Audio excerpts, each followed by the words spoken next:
Nikola Tesla 1856 में जन्मे ऐसे अमेरिकन आविष्कारक, एक भौतिक विज्ञानी और एक भविष्यवादी थे जिन्होंने विज्ञान जगत में तहलका मचा दिया था। निकोला टेस्ला अपने जीवन में ऐसी करंट से जुड़ी हुई खोजों से जाने जाते हैं। निकोला टेस्ला अपने पूरे जीवन में ब्रह्मचारी रहे थे। निकोला टेस्ला सुबह 9 बजे उठते थे और शाम को 6 बजे तक काम करते थे और अपने जीवन के अंतिम दिनों में वो पूर्णतः शाकाहारी हो गए थे। वो कहते थे कि मुझे 2 घंटे की नींद ही पर्याप्त है। निकोला टेस्ला सिर्फ 2 घंटे की ही नींद लिया करते थे।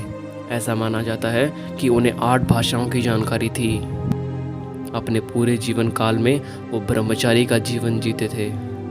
एक इंटरव्यू में उन्होंने बताया कि शादी न करके उन्होंने विज्ञान के लिए कुर्बानी दी है।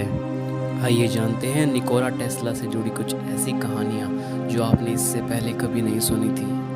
निकोला टेस्ला ने बहुत सी बड़ी बड़ी खोजें की हैं जिससे आज का यह संसार इन्हीं चीज़ों पर चल रहा है, जिनमें से अल्टरनेटिंग करंट, टेस्ला वेव्स, बिजली से चलने वाली motor, wireless communication, robotics, remote control and radars, कई ऐसी चीज़ें हैं जो आज की दुनिया में उन्हीं के आविष्कारों के बलबूते चल रही हैं। टेस्ला अपने स्कूली जीवन में गणित में बहुत माहिर थे। उनके समय में समाकलन के प्रश्नों को उनके मन में ही हल कर लिया करते थे। विज्ञान जगत में सबसे बड़ा विवाद टेस्ला और एडिसन का माना जाता है, जिसमें 1882 में थॉमस एल्वा एडिसन की कंपनी कॉन्टिनेंटल एडिसन कंपनी जो फ्रांस में थी, उसमें जाकर टेस्ला ने नौकरी की थी और वहाँ पर कई इलेक्ट्रिक कंपोनेंट्स एंड डिज़ाइंस बनाए थे।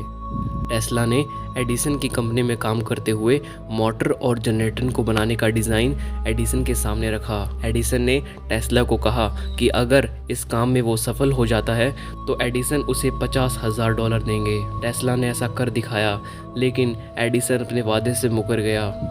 एडिसन ने टेस्ला का मजाक उड़ाया और गुस्से में टेस्ला ने एडिसन की कंपनी छोड़ दी थी।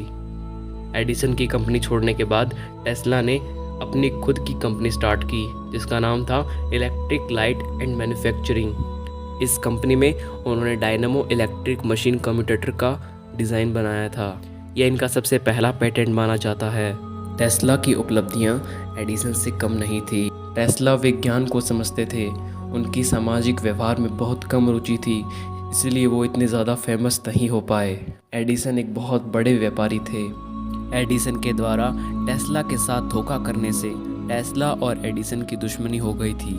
हालांकि पहले टेस्ला ने भी एडिसन के लिए काम किया था। वो समय था एडिसन के डीसी करंट और टेस्ला के एसी करंट से लड़ाई का, जिसमें एडिसन ने प्रत्यावर्ती धारा यानी कि एसी करंट का डर पैदा करने के लिए हर संसाधन का इस्तेमाल किया। यहाँ तक कि एक हाथी को जनता के सामने करंट से मारकर एसी करंट की इस भयानक शक्ति को लोगों के सामने दिखाया।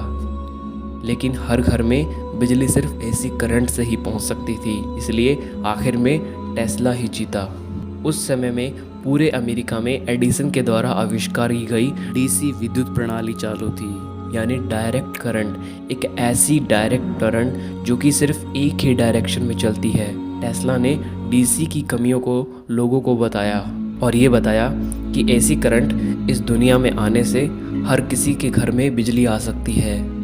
एसी करंट यानी कि अल्टरनेटिव करंट, जो कि बार बार अपनी डायरेक्शन बदलती है। इस करंट की सबसे खास बात ये थी, इसका वोल्टेज ट्रांसफार्मर से बढ़ाकर काफ़ी दूर तक भेजा जा सकता था, जबकि डीसी में ऐसा नहीं कर सकते थे।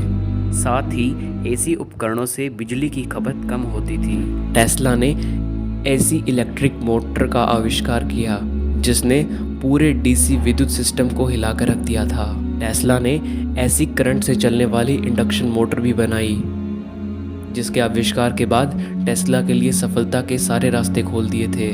कई महीनों में आज की दुनिया टेस्ला के आविष्कारों पर ही आश्रित है। रेडियो का प्रिंसिपल सबसे पहले टेस्ला ने ही दिया था, जिसमें उन्होंने बताया था कि वायुमंडल से ऊपर आयन मंडल से होकर रेडियो तरंगे पूरी दुनिया में भेजी जा सकती हैं। उसी प्रिंसिपल के आधार पर मार्कोनी ने रेडियो का आविष्कार किया था।